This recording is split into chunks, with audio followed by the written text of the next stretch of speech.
ایک بڑے مدرسے میں بیٹھا تھا، مجھے کہا کہ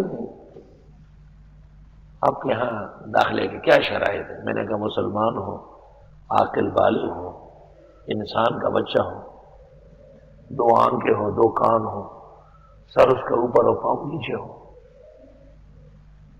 کہ لیکن نہیں سر کے بال ہوں گے نہیں؟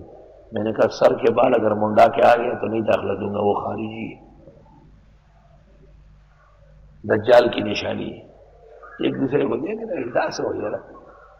میں نے کہا آپ تو ختم بخاری میں صرف کلمتان حبیبتان الی الرحمن یہ پڑھاتے ہیں، اس سے اوپر دیکھو کیا حدیث ہے، بالکل اس سے اوپر روایت ہے کہ قرب قیامت میں جو غلط لوگ آئیں گے، سیماہم التحلیق ای التسبیح، ان کی نشانی یہ ہوگی کہ ہر وقت بال مونڈے ہوں گے سر کے، بس آلو کا آلو، صفا صفا لا تری فیہ وجہ ولا امتا۔ میں نے کہا میں چونکہ بخاری کا استاد ہوں اس لیے بخاری پڑھنے والوں کو بال مونڈنے نہیں دیتا، بال منڈایا تو بیٹھنے نہیں دوں گا اس کو، اتنی سختی نہیں کرتے، لیکن ان کو سنانے کے لیے کہ آپ اپنا قانون مسلمان کر دیں، داخلہ قانون تحت الشرع ہونا چاہیے۔ چونکہ اس مسئلے میں ان سے فروگزاشت ہو رہی ہے، اس لیے سبق میں شامل کر لیے تاکہ یاد رہے۔ مجھے کہتے ہیں اس بہانے تو بہت سارے طلباء وہاں آ جائیں گے، کیونکہ طلباء کو جوان ہوتے نوجوان بالوں سے ایک قسم کی محبت ہوتی ہے۔ میں نے کہا جناب نبی کریم صلی اللہ علیہ وسلم سے حج اور عمرے کے موسم کے علاوہ زندگی بھر میں کوئی حلق الراس دکھا دے، پوری زندگی 23 سالہ وحی کے دور میں، یا آپ حاج کی حیثیت سے حلق فرماتے تھے اور پسند فرماتے تھے، 3 دفعہ دعائیں دیتے تھے، یا عمرے کی حیثیت سے۔ یہ جو روایت ہے حضرت کعب ابن عجرہ رضی اللہ تعالیٰ عنہ بخاری میں ہے کہ وہ احرام کی حالت میں تھے اور سر کے بالوں میں جوئیاں ہو گئی تھی اور تھر تھر گرتی تھی، ایسی لائنیں چلتی تھی۔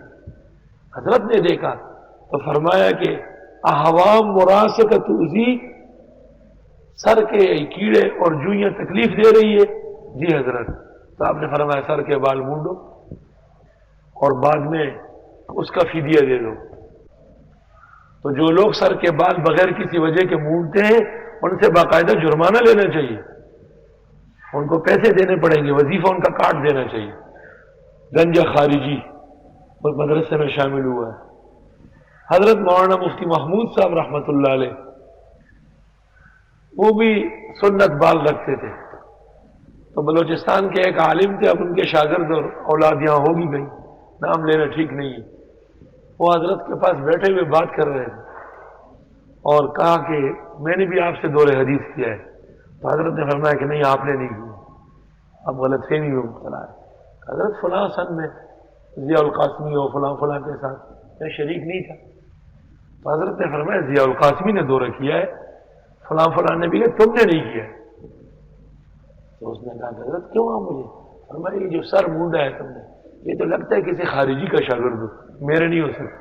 اور حضرت نے رومال اٹھایا کہ میرے بال دیکھو، تم نے بغیر حج اور عمرے کے مجھے دیکھا ہے بال مونڈا۔